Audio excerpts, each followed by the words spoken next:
অনেকবার এখানে ঘটনা ঘটেছে।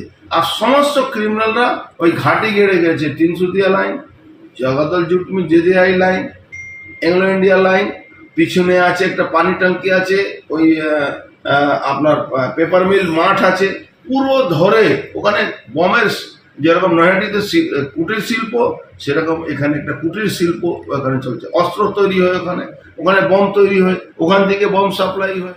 ভাটপাড়া পুরসভার 12 নম্বর ওয়ার্ডের কলাবাগান এলাকার 2 নম্বর জুটমিল লাইনের একটি পরিত্যক্ত ঘরে ব্যাগ ভর্তি বোমার হদিশ।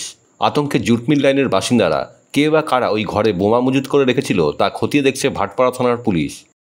যেই অবস্থা যদি থাকে, কেন্দ্রীয় সরকার যদি হস্তক্ষেপ না করে, এখানে 356, 355 না নিয়ে আসে, আমি বলছি বাংলায় এটা বাংলাদেশ হতে যাচ্ছে।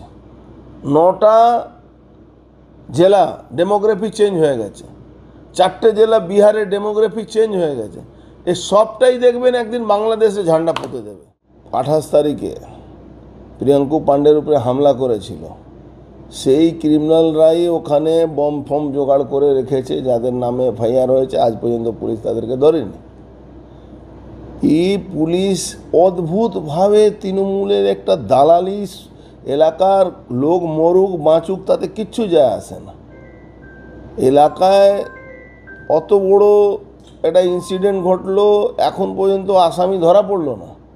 ওই চুনোপুটিদেরকে ধরে ধরে করে দিচ্ছে। কিন্তু যারা অসল প্রকৃতি এই বমগুলোর মজুত করছে, এই বমের সোর্স কোথায়, কোথায় থেকে আসছে, কে বমের মশলা নিয়ে আসছে, কারা এর পিছনে আছে, এর জন্যই তো আমরা দাবি করেছি এনআইএ তদন্ত। কেন এখন খুব কায়দা করে police, West Bengal police, Kolkata police কী করছে, বম এক্সপ্লোসিভ কোনো কেসে দিচ্ছে না।